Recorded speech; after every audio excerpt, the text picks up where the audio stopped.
네. 시간이 돼서요. 주민 설명회 진행하도록 하겠습니다. 네. 자, 안녕하십니까? 네, 일산 덕이동 데이터센터 사회화 진행을 맡은 한미글로벌 신용섭 단장입니다. 추운 날씨에도 불구하고 주민 설명회에 참여해 주셔서 대단히 감사드립니다. 발표에 앞서 간단하게 광고 말씀드리겠습니다. 이번 발표 순서는 저희가 준비된 자료를 전문 패널들께서 발표를 해주실 거고요. 발표가 끝나게 되면 주민 여러분과 질의응답 시간을 갖도록 하겠습니다. 준비된 자료 충분히 들어보시고 발표가 끝나면 질문해 주시면 성실하게 답변 드리도록 하겠습니다. 그리고 오늘 참여하지 못하신 그런 분들을 위해서 지금 유튜브 라이브 방송을 좀 진행을 하고 있습니다. 유튜브로 좀 실시간으로 좀 보실 수가 있고요. 그리고 저희가 행사가 끝나게 되면 녹화 영상을 업로드할 예정입니다. 많은 관심 부탁드리도록 하겠습니다. 발표에 앞서서 그러면 저희 전문 패널분 소개해드리고 발표 진행하도록 하겠습니다. 전자파 분야 미래전파연구소 안준호 박사님께서 설명해 주시겠습니다. 네, 다음으로 기계설비 분야 GS건설 이왕수 책임님께서 설명해 주시겠습니다. 그리고 시공 관련 분야에 대해서 이경철 수사님께서 발표해 주시겠습니다. 그리고 마지막으로 우리 마그나 PFV 이상욱 대표님께서도 자리에 함께 하셨습니다. 그럼 지금부터 일산 덕이동 데이터센터 주민설명 토론회를 시작하도록 하겠습니다. 발표 순서는 사업 개요, 유해성 검토, 그리고 대책 방안, 공사 실시 계획 순으로 발표드리도록 하겠습니다. 일산 덕이동 데이터센터 사업은 AI 자율주행으로 대표되는 4차 산업의 필수 핵심 인프라를 제공하는 사업으로서 지역사회의 안전과 환경을 최우선으로 사업을 계획하였으며 함께 발전하고 상생할 수 있도록 사업 진행 간 항상 소통하겠습니다. 사업 개요에 대해서 말씀드리겠습니다. 건축 개요입니다. 건축주는 마그나 PFV 그리고 시공 GS건설, 감리는 한미글로벌에서 수행할 예정입니다. 연면적 16,900제곱미터로 약 5,000평가량 되고요. 규모로는 지하 2층, 지상 5층, 높이 49m가량 됩니다. 주 용도는 방송통신시설 데이터 센터가 되겠습니다. 추진 경과 및 주요 일정에 대해서 말씀드리겠습니다. 23년 3월 건축 허가가 완료가 됐고요. 저희가 올해 2월과 3월 그리고 10월에 주민 여러분들과 소통을 하고자 자료를 마련하였습니다. 다만 좀 미흡한 부분들이 있어서 오늘 다시 한번 좀 진행하게 되었고요. 그리고 저희가 24년 11월에 착공을 해서 26년 8월 준공 목표로 진행 예정입니다. 다음은 경관 계획입니다. 덕이동 데이터센터는 주변 인공, 자연 경관과 조화롭게 연결되는 경관 계획을 바탕으로 구축될 예정입니다. 다음은 데이터센터 유해성 검토 부분에 대해서 발표드리겠습니다. 이어서 전문가 패널께서 발표드리도록 하겠습니다.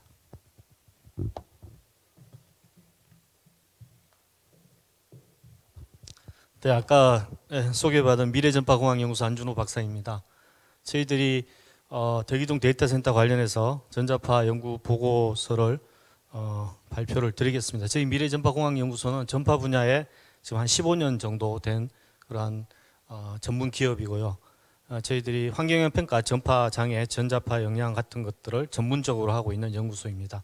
주로 정부 쪽이나 한전 쪽, 그래서 신뢰성과 공신력, 전문성을 가지고 있는 그러한 연구소가 되겠습니다.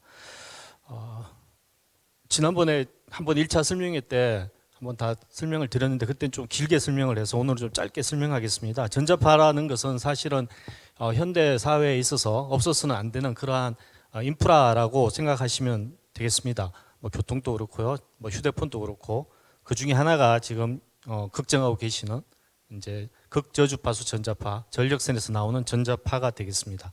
그러면 극저주파수 전자파, 즉 60Hz 가전제품인도 사용하고 있는 이런 전자파는 어떤 특성을 가지고 있냐고 하면 유전자를 손상시킬 만한 에너지를 가지고 있지 않은 그러한 전자파입니다. 그리고 인체에 축적되지 않고 또 거리가 멀어짐에 따라 전개와 자개가 급격히 감소하는 그러한 특성을 가지고 있습니다. 그래서 조금만 멀어지더라도 전자파는 급격히 감소한다 이렇게 이해하고 계시면 되겠습니다.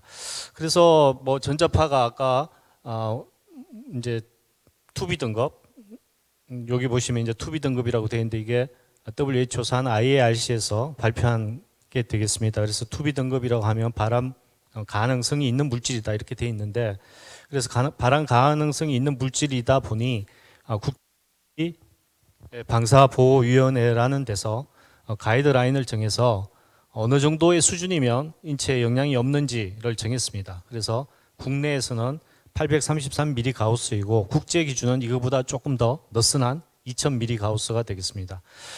타 데이터 센터 이거는 실질적으로 데이터 센터가 이렇게 지어지고 나서 측정을 해본 결과 저희들이 약 한 2mm 가우스나 한 1.16mm 가우스 정도의 수준이더라. 그러면 아까 833mm 가우스보다는 급격히 낮은 엄청나게 낮은 그러한 수준이더라 하는 게 현실입니다. 그럼에도 불구하고 주민들은 데이터 센터의 전자파에 대한 염려가 굉장히 많으십니다.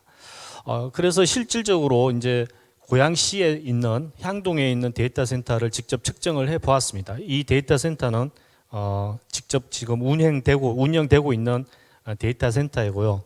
그때 이제 주민들이 직접 참여하셔서 이제 데이터 센터에서 나오는 전자파의 값을 직접 보여드렸는데 데이터 센터 근처에서는 거의 0.06mm 가우스 정도 나오고 오히려 이제 거주 지역에 갔을 때 더 많이 나오더라. 이러한 것을 이제 현장에서 보고 나서 주민들께서도 이제 조금 이해를 하는 계기가 됐는데 데이터 센터에서 나오는 전자파가 생각하시는 것만큼 그렇게 세지가 않더라 하는 것들을 이제 아시게 되었습니다. 뭐 그럼에도 불구하고 이제 사실은 저희 데이터 센터가 들어왔을 때 어느 정도의 전자파가 나오는지에 대해서 어떤 레퍼런스가 있어야 돼서 저희들이 2024년 1월 달에 데이터 센터 사업지와 경의로 부근에 대해서 다 측정을 해 보았습니다. 이 측정한 목적은 현재 데이터 센터가 짓기 전에 나오는 전자파가 어느 정도이고 나중에 데이터 센터가 건립된 이후에 통전된 이후 전자파가 어느 정도 나오는지를 상호 비교하기 위해서 측정을 했고요. 그래서 경이로에 따라서 쭉 측정을 해 봤을 때 최고 많이 나오는 지점이 이제 여기서 보시면 이제 9번 지점 정도가 되는데 9번 지점에서 한 13mm 가우스가 나왔습니다. 이 13mm 가우스라고 하면 실제로는 기존에 있는 한전의 전력선으로 인한 영향이고요. 그 부근에 사실은 이제 이렇게 판넬이라든가 전기 판넬이라든가 이런 게 있는 상황이었습니다. 뭐 그럼에도 불구하고 가정에서 쓰고 있는 전자레인지가 약 한 29mm 가우스 정도 되니까 그거보다도 낮은 수준이다 이렇게 이해하시면 될 것 같고요. 그리고 데이터 센터가 지어질 부지 주변으로도 다 측정을 해봤습니다. 했을 때 최고 높게 나오는 데가 11번 지점인 한 5.81mm 가우스가 됐는데 그 11번 지점은 자세히 보시면 아시겠지만 기존에 이제 그 경의중앙선 이렇게 나간 철도 있는 부지 그쪽이 되겠습니다. 그리고 이제 주민들이 제일 걱정하시는 거주지 지역으로의 측정도 해봤을 때 보시면 이제 1, 2, 3, 4, 5, 6 이렇게 쭉 이렇게 순서대로 되어 있는데요. 그 중에서 제일 높게 나온 지점이 한 3번, 4번 지점인데 거기도 마찬가지로 이제 철로가 지나가는 지점이 되고요. 현재 전체적으로 측정했을 때 실제로는 뭐 제일 높은 지점이 한 5mm 가우스 되니까 이것도 마찬가지로 아까 전자파 인체 보호 기준 833mm 가우스보다는 엄격하게 이제 되게 낮은 그러한 수준이라는 것을 알 수 있겠습니다. 그러면 이제 주민들께서 걱정하고 계시는 게 데이터 센터가 들어오면 그 데이터 센터로 들어가는 전력선이 있을 거고 그 전력선으로 인한 전자파가 어느 정도 나오는지를 예상을 할 필요가 있지 않냐. 그래서 저희들이 데이터 센터에 대한 전력선에 대한 그 전자파를 시뮬레이션을 했습니다. 그래서 아까 측정한 지점과 동일한 지점에서 어느 정도 나오는지를 해봤을 때 1번부터 11번 지점까지 쭉 보시면 아시겠지만 한 8번 지점에서 뭐 11.5mm 가우스, 9번 지점에서 14.84mm 가우스 정도가 나옵니다. 그러면 현재 데이터 센터가 들어오기 전에 값이 맨 왼쪽에 있는 요 칼럼이고요. 시뮬레이션 상에 나오는 시뮬레이션 상에 나오는 값이 요 값인데 데이터 센터가 예상된다고 하면 실제 측정치와 시뮬레이션 값을 합한 값이 최대 값이 되겠습니다. 물론 이제 이것도 사실은 조금 이제 주민들한테 설명하기 쉽게 하기 위해서 이렇게 한 건데, 실제로 A랑 B랑이 합쳐진다고 해서 그게 산술적으로 합쳐지는 값이 아니고요. 예를 들어 뭐 10도씨 물이 있고 20도씨 물이 있는데 그 물을 합쳤을 때 30도가 되는 건 아니듯이, 이것도 환경영향 평가이기 때문에 사실은 그렇게 되지 않음에도 불구하고 최대값을 저희들이 예상을 했습니다. 그렇게 계산해 본 결과에도 사실은 아까 인체 보호 기준, 전력 설비 기술 기준 대비 한 2% 미만의 수준이 된다, 이렇게 이해하시면 되고요. 데이터 센터 주변도 마찬가지입니다. 동일한 방법으로 데이터 센터로부터 나오는 전자파에 대해서 예측하고 그 실제 측정값과 시뮬레이션 값을 합쳤을 때, 단순 합쳤을 때도 마찬가지로 최고 높은 지점이 11번 지점 정도 되고 5.9mgauss, 그게 인체 보호 기준 대비는 한 0.71% 정도의 수준이다 하는 게 되겠습니다. 마찬가지로 저희들이 주민들이 거주하고 계신 방향으로도 다 측정값과 시뮬레이션 값을 이제 비교를 하고 단순 합산을 했을 때 이 부분도 마찬가지입니다. 뭐 3번 지점, 아까 그 경의중앙선 있는 쪽에서 보면 한 5.88mgauss고 전력 설비 기술 기준 대비 한 0.7% 정도 수준밖에 되지 않더라 하는 내용이 되겠습니다. 그래서 저희들이 전자파 측정하고 시뮬레이션 결과를 이제 토탈해서 보면 전력선 인입 구간, 아까 저 데이터 센터로 들어오는 전력선이 매설되는 그 구간에서는 전력 설비 기술 기준 대비 1.78% 이하의 수준이 될 거라고 이렇게 예상이 되고요. 인근 아파트 방향으로도 한 0.7% 이하의 수준이고, 전자파 노출량 시뮬레이션 했을 경우에도 평균 자개 세기는 한 1.29mgauss 시뮬레이션 돼가지고 전기 설비 기술 기준 대비 한 0.15% 이하의 수준이더라, 이렇게 나왔습니다. 그래서 데이터 센터가 건립되고 또 데이터 센터가 운영된다고 해서 이것으로 인한 전자파가 인체에 영향을 줄 정도로 그렇게 센 전자파가 나오지 않는다, 이렇게 결론을 말씀드릴 수 있겠습니다. 네, 이상으로 발표를 마치겠습니다. 네.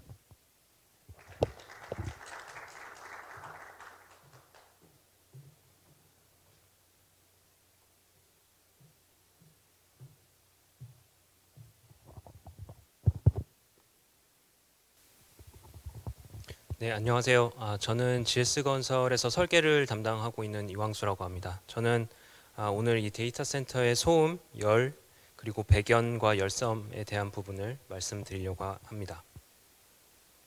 먼저 소음에 대한 부분입니다. 기본적으로 데이터 센터 사업장은 소음 진동 관리법에 의해서 규제를 받게 돼 있고, 저희 데이터 센터 같은 경우는 주거 지역에 있기 때문에 기본적으로 밤에 45dB 그리고 낮에는 55dB를 맞춰야 됩니다.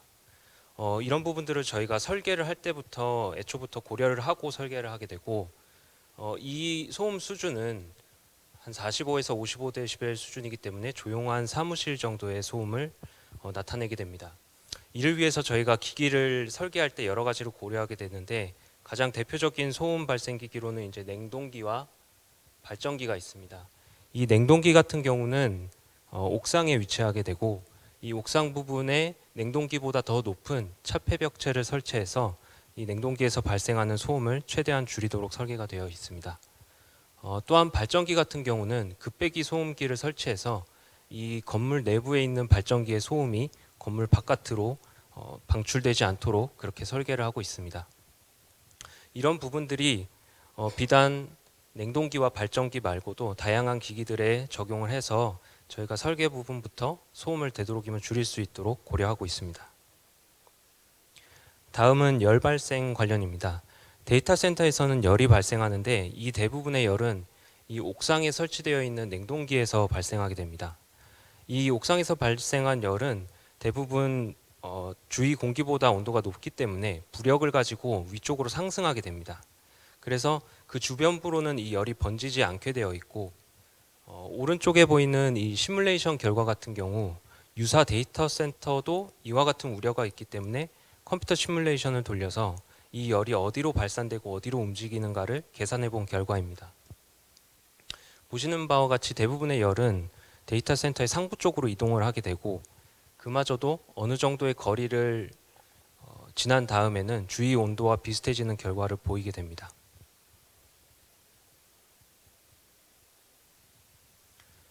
다음은 백연 현상에 관련된 것입니다. 백연 현상이란 냉각탑에서 나온 다량의 수증기가 외부 차가운 공기와 혼용되어 응축, 하얀 연기의 형태를 띠는 현상인데, 사진에서 보시는 바와 같이 이렇게 공기 중으로 하얀 연기가 나오는 형태입니다.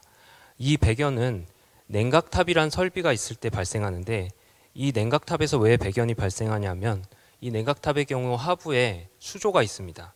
이 수조에 있는 물을 순환시키면서 위쪽에서 뿌려주기 때문에 이 수증기가 공기와 만나게 되면서 백연을 발생시키게 됩니다. 반면에 덕이동 데이터 센터에 적용되어 있는 냉동기는 공냉식 냉동기이기 때문에 기본적으로 이 수조의 형태를 띠고 있지 않고, 그리고 냉각탑이 설치가 되지 않습니다. 반면에 이 열교환기 내부에 냉매가 직접적으로 돌기 때문에 이 수분이 공기 중으로 방출되는 현상이 없습니다. 따라서 백연이 발생하지 않는다고 말씀드릴 수 있습니다. 관련된 동영상 잠시 보시겠습니다.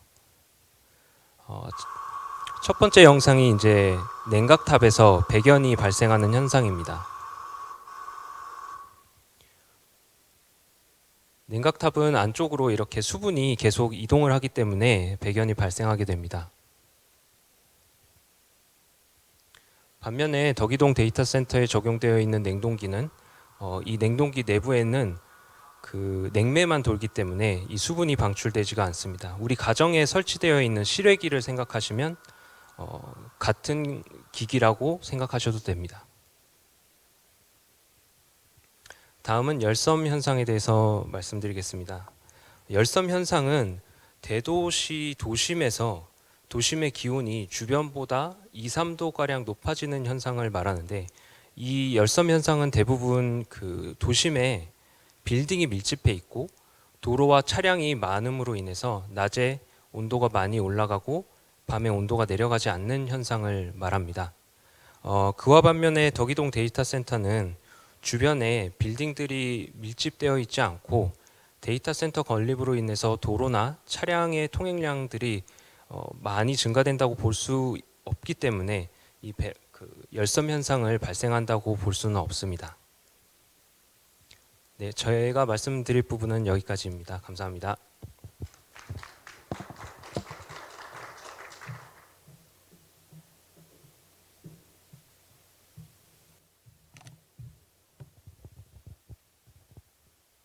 네, 이어서 데이터 센터 운영 안정성 검토 관련 검토에 대해서 말씀드리겠습니다. 이미 많은 수의 데이터 센터가 주거지, 사무 공간, 상업시설 등 우리 주변에서 안전하게 운영되고 있습니다. 실예를 한번 살펴보겠습니다. LG U+ 평촌 메가센터의 경우 저희 사업보다 한 7배 정도의 규모이고요. 주거지와는 113m 거리에서 운영되고 있습니다. 그리고 두 번째 KT 목동 이센터의 경우도 저희 사업의 약 2배 규모, 그리고 주거단지에서 51m 거리에서 운영되고 있고요. LG U+ 노년 데이터 센터의 경우에도 저희와 이제 동일한 규모이고 주거지에서 17m 떨어진 위치에서 실제 지금 운영이 되고 있습니다. 보시는 것처럼 지금 많은 수의 그런 데이터 센터들이 주거지 이렇게 우리 주변에서 안전하게 운영되고 있는 그런 사례를 보실 수가 있습니다. 다음은 유해성 우려 불식을 위한 대책 방안에 대해서 말씀드리겠습니다. 덕이동 데이터 센터는 지역 주민 여러분들의 데이터 센터 유해성에 대한 우려를 불식시켜 드리고자 무해성에 대한 무한 책임제 실시를 약속드리겠습니다. 세부 이행 방안으로 유해 우려 요인에 대한 무해성, 무한 책임 기준을 좀 수립을 했습니다. 그 세부 내용을 보시면 전자파의 경우는 국내 기준 833mgauss의 1% 이하에서 관리하도록 하겠습니다. 그리고 소음의 경우 앞전에 말씀드린 바와 같이 소음진동관리법 기준 안에서 운영이 될 것이고, 그리고 백연 그리고 오염수들은 앞전에도 설명드렸지만 저희가 이제 발생할 수 없는 그런 시스템으로 설계가 됐기 때문에 백연, 오염수 등은 발생률 제로를 약속드리도록 하겠습니다. 두 번째로는 그 주민 대표, 고양시 그리고 사업주 협의체를 좀 구성을 하는 것을 제안을 드리겠습니다.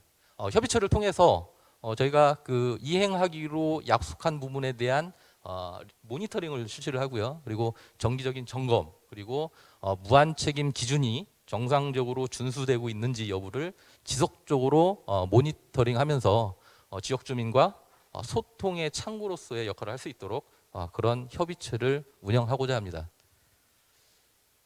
다음으로는 저희 공사 실시 계획에 대해서 현장 소장님께서 발표해 주시겠습니다.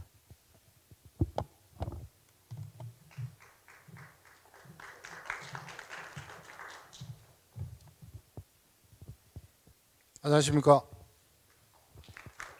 예, GS건설 현장 소장 이경철 소장입니다. 다음은 공사 실시 계획에 대해서 말씀드리겠습니다. 전체 일정은 데이터 24년 11월 착공 시부터 26년 8월 준공 시점까지 안전과 환경을 최우선으로 고려하여 공사에 따른 소음, 분진, 교통 등 지역 주민 여러분의 불편하실 수 있는 요소를 최소화하여 시공하도록 하겠습니다. 24년 지난달 11월 29일 날 가설공사 및 부지정지공사를 착수를 하였습니다. 그리고 1월 초에 본격적인 토공사가 시작되고 25년 4월에 골조공사가 10개월 동안 진행될 예정입니다. 그리고 26년 2월부터 건물 내외부 마감공사 및 옥상 설비공사를 완료하고 26년 8월에 준공할 예정입니다. 다음은 공사 진행간 교통계획에 대해서 말씀드리겠습니다. 현재 현장에는 진출입로가 두 군데가 있습니다. 두 군데 중에서 1연로 쪽은 현재 사용을 하지 못하고 있으며 지금 현재 그 경의로 쪽으로 진출 진입을 하고 있는 상황입니다. 지도로 보시면 파주에서 오는 차량들은 타랭컨마을 쪽으로 진입을 하지 않기 위해서 파주에서 오면 대로를 이용해서 하이파크 시티 쪽 대로를 이용해서 경의로를 해서 진입을 할 예정이고, 일산 서울 쪽에서는 경의로를 타고 현장에 바로 진입을 할 수 있는 상황입니다.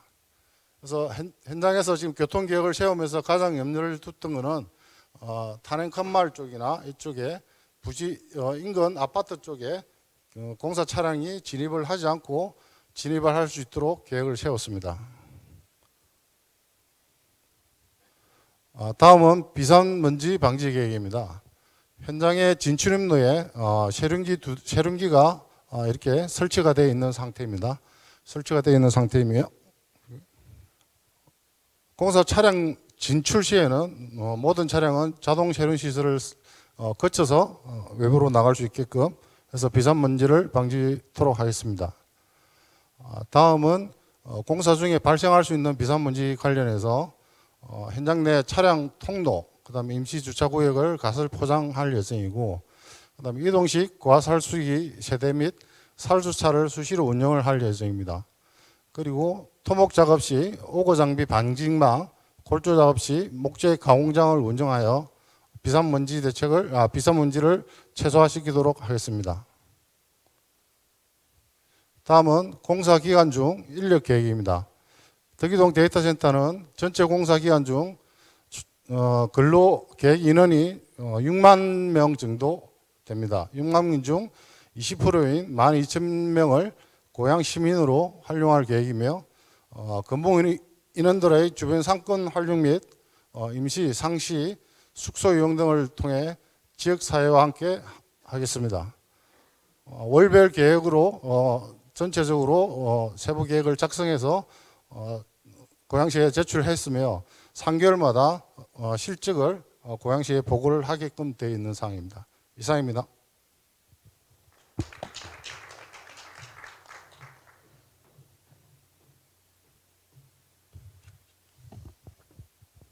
네, 이상으로 준비된 자료는 발표를 마쳤고요. 이번 시간에는 여러분들께서 궁금하신 사항이나 질문하실 사항 있으시면 저희가 성실하게 답변드리도록 하겠습니다. 궁금하신 점 있으시면 기탄 없이 질문해 주시기 바랍니다.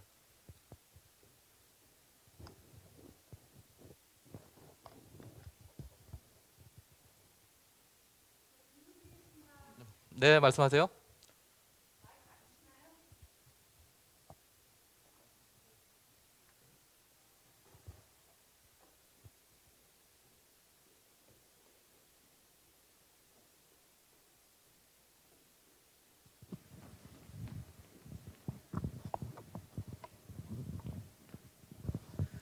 네, 안녕하세요. 저는 인광지능 아파트 주민입니다.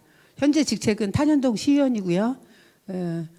지금 밖에서 이거 반대 시위하고 계시는 건 알고 계시죠? 모르시나요? 그래서 주민을 대표해서 반대 의견이 대다수라는 걸 전해드리려고 왔습니다. 보통 주민 설명회 오면 그냥 듣고 가는 경향이 있어서 저도 의원 생활 오래 하다 보니 주민 설명회에서 제일 중요한 게 반대하는 사람의 의견이 제일 중요하더라고요. 그걸 꼭 우리 설명회 보고서에 꼭 넣어주시길 부탁드리려고 왔고요. 시민 대다수가 이게 생기는 걸 알지 못했기 때문에 좀 더 설명회를 좀 일찍 했으면, 그리고 주민과 소통했으면, 그런 걸 하나도 하지 않고 강제적으로 진행되는 것에 대해서 주민들이 이의를 제기하고 있고, 그래서 저희들이 데이터 센터에 대해서는 많이 반대하고 있다는 말씀을 전해드리겠습니다. 왜냐하면 그 많은 분들이 여기에 오시면 또 시위로 간주되기 때문에 제가 대표로 왔고요. 아파트 주민들은 대부분 반대하는 거 꼭 보고서에 작성해 주시기 바랍니다. 네, 이상입니다.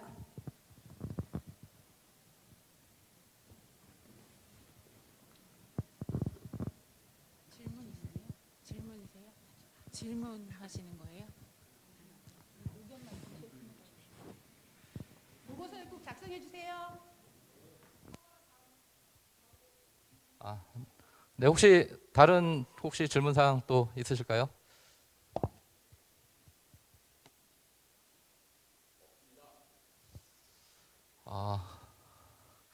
특별한 말씀하십시오.